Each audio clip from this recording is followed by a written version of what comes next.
day Father's shop burned to the ground, and this is for my parents, Frederick and Diane Siegel. When I'm afraid, I don't think of something my father said. I think of poppies and the wild almond trees on the hill behind our house. And in those years before I became a bar mitzvah, there was a game, hide and seek in the dark. Once when it was my turn to find the others, I hid and kept counting. For a long time, I thought I'd never be found. It was getting dark, and I grew hungry. With a rock, I crushed the velvet husk of an almond, only to find it shriveled and bitter inside. Far below my hiding place, the dark bay divided our hills from the city. In the distance, San Francisco pulsed and bloomed through a lens of fog and pollution, a luminescent field of poppies. Inside that shell, the old industrial district, a sanctuary for immigrants south of Market, and my father's print shop on 9th Street. The air inside that iron-clad shell was a stew of ink, sweat, cigarettes, and hot metal. Ammonia trays, a gaunt man leaned over all day, proofing negatives, burning silver plates in solitude. Summers, when the men were under a deadline, I went with my father. I remember the bitter smell, burnt coffee wafting like taxidermy from the west end of the bridge, the sweatshop where Irishmen, Mexicans, Chinese, blacks, and the great-grandson of a Russian rabbi worked side by side, day and night laborers in the melting pot of my father's print shop. We collated and stacked gloss pages of high-fashion catalogs, glued fabric to cardstock. 8 years old, I thought this was the whole world. The pressmen, heroic Irishmen, bulging in sweat-stained shirts, the constant hollering over locomotive, hiss, clack, suck, the Heidelbergs chewing through reams of paper. Under aluminum lamp swing, it was a ballet the way they pirouetted, cigarettes dangling, canted away from the eyes, huge sheets of freshly inked paper hefted to the light, then the sudden jaw twitch release of ashes. My salesman father, polyester sport coat, blue striped tie, would say, "Stay away from them. You don't want to be a pressman. Those machines, saddle stitchers, guillotines, can take a finger or an arm in an instant."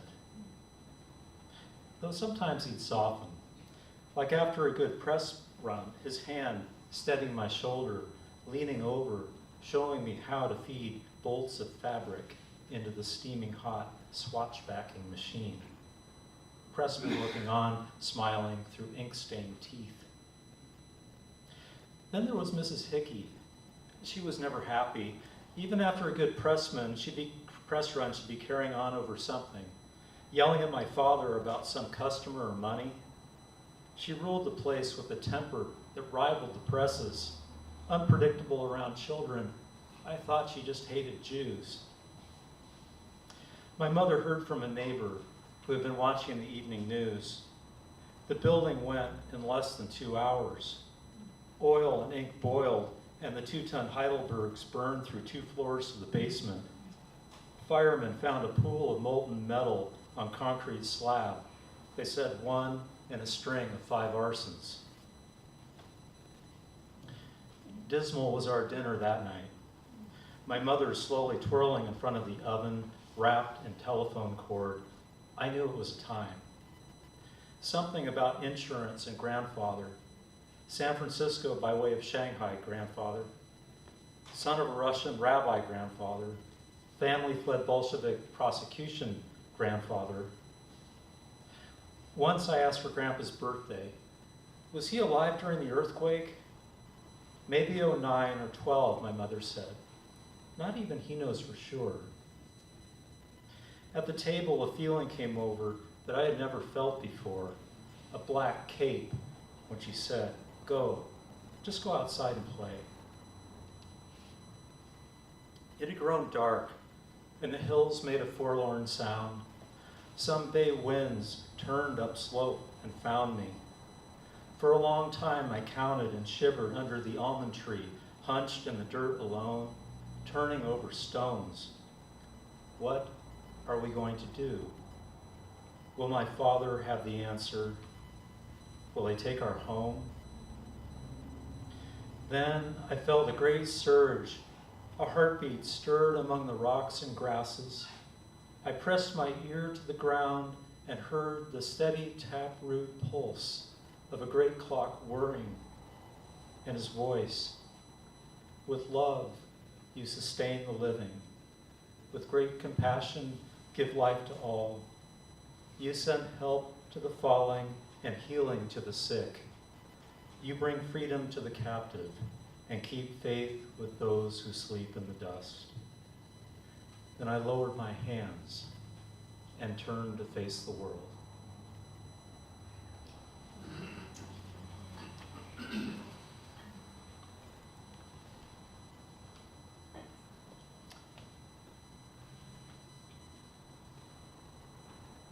Words for the wedding rehearsal dinner. They say every 7 years, the body renews itself. One by one, every cell's replaced until your childhood, a shadow in the foreground, looks on, unrecognizable even to himself. That's why a moment is a miracle. Bay winds have ceased, bees drunk on blue hyacinths have fallen to the ground, their tiny wings arrested, and every cell in you stands still, aglow, and we can tell. I wrote that for my best friend from childhood when he and now his wife were engaged, and I've kept in touch with them, and he went through a whole recovery process. This is back when methamphetamines was a real problem. It still is, but he came out of that and is doing just fine. Gate 23. Once I saw a man crying at the Ontario airport, but kept walking to my gate. It was not late. I was not late. That was years ago, though he follows me. That man was me at 22, having lost my love to another guy. I was a wreck. A man stopped and knelt where I wept on the hard linoleum. He asked if I was okay. Is there anything he could do? I don't know where this is going. Who knows where any of us are heading in this life? At a friend's house last night for Diwali, after the lights and feast, as others chatted at the table, I dozed with a full stomach on our host's couch. Once on a plane, I heard a man explain to his wife, the world is an unforgiving place. They were being sued. Their 10-year-old daughter, walking the dog, had let it loose, and it bit a neighbor. We're all wanderers. Sometimes we wander alone for what feels like years. Smiling first can be difficult.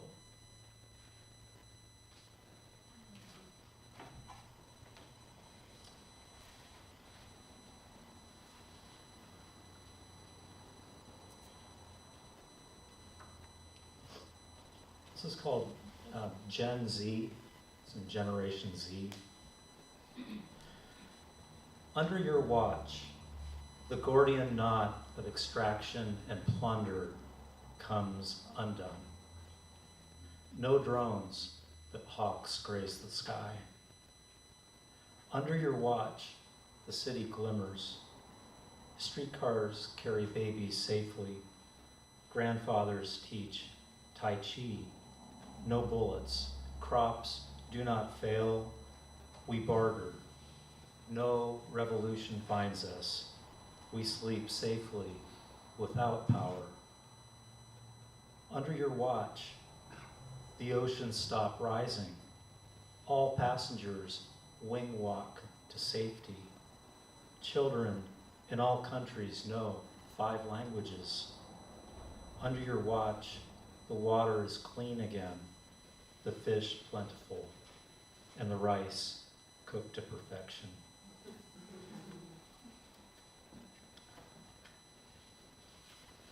Us and them.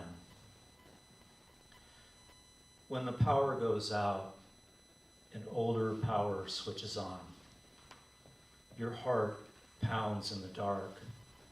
The walls fade or fall away. The animal leaps from the wall and brushes against you. The cairns we leave behind, the moon knocks over. We frack and pollute. We lubricate earthquakes. The mind is the only object that can retain our bearings. Very soon, this will be a long time ago.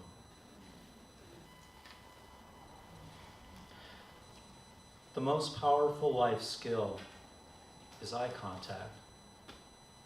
You can start or stop the fight with that. Soothsaying is easier than you think, but harder than it looks. You can stop writing poems, but that does not stop the poems. Technically, love is not free. It is not subject to the laws of captivity. I want to go down in history and bring back a future worth remembering. Joy for no reason is the greatest wealth. This much is true. So that you can stop writing the poems, but that doesn't stop the poems. That's a Staffordism. So I stole it from Bill. Thank you, Bill. So I'll just read a small handful of poems from this chapbook, Daughters Here, Daughters Gone. And I intentionally wrote this or collected poems and wrote new poems for this chapbook because I wanted to hand off something to my daughters. I really wanted something that they might carry into this world. They're 24 and 19. One's in Minnesota and the other's just up the road in Corvallis. And much of what's in here is after something that one or the other has said or something that they've observed. And so I really give them credit for that. So the book kind of begins with a couple of quotes one from each of them, and they're each 5 years old, you know, when they said these things. So think of a 5-year-old. Daddy, life is a dream that is real.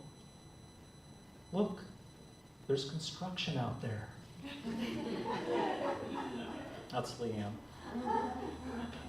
Dad, did you know that our voices are not attached to our bodies? That's Caroline. So 3 moments of silence. Here is the toddler learning to walk. This is the day she packs for college.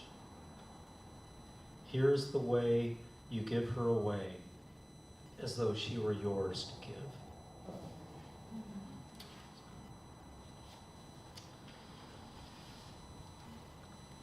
Witnessed on a country road. Once a great brown cloud billowed from the back of a tractor called Now. Overtook power poles, horses, abandoned orchards, then the road. Our truck slowed of its own accord, hugged the shoulder. The cloud crawled forth like a slave, cloistering us. You wanted to know, what is happening? The digital compass of my parenting stalled. no synapses, no brilliant sparks clicked our gritty windows. Then moths, decapitated deer, oncoming semis, airplanes, earthquakes, unnamed wars. We took a stand, held hands like Jews fleeing Pharaoh, pressed our eyes to the window, sang. As the dust storm lifted, we fill our pockets after Caroline, age 9.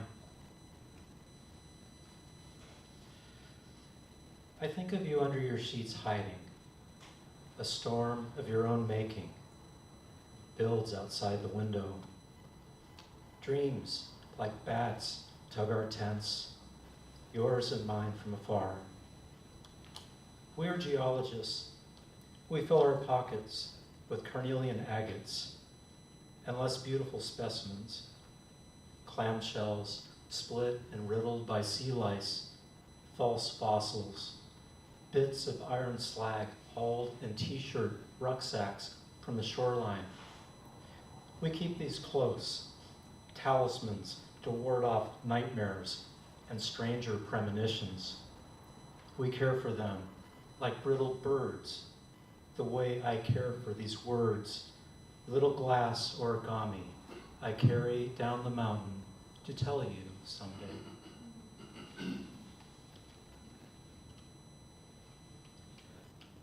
Don't worry, we're gonna get you safely through this.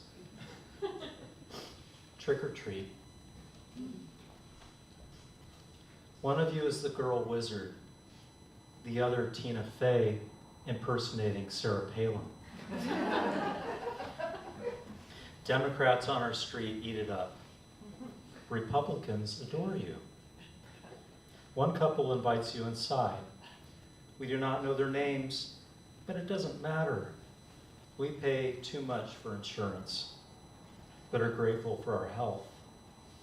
9/11 still stings, but we think that war is coming to an end. The recession has not yet hit. We want the black man to win. A woman could be next. This is what it was like raising you in 2008, when SNL was still quaint, Saturday Night Live was still quaint, and anything was possible.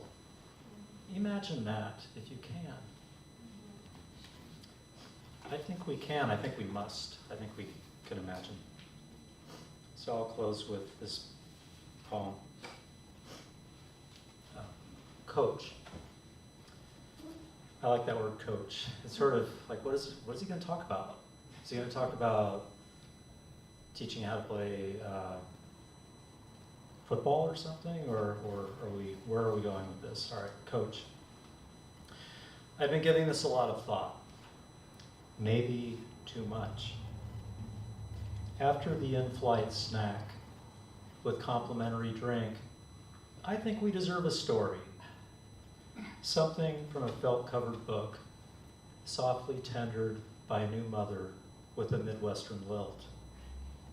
I wouldn't mind something from Seuss. Green eggs and ham would do. Or, while skirting the bright chill of Orion, I'd take a story with a time-warping wardrobe, a kinky witch, and a pious lion. The next time I fly, I'm smuggling a satchel of stories aboard, just in case we encounter a lack of reticence over Kansas, or an uneasy silence over New York. Because who knows when we will be this close again. Thank you.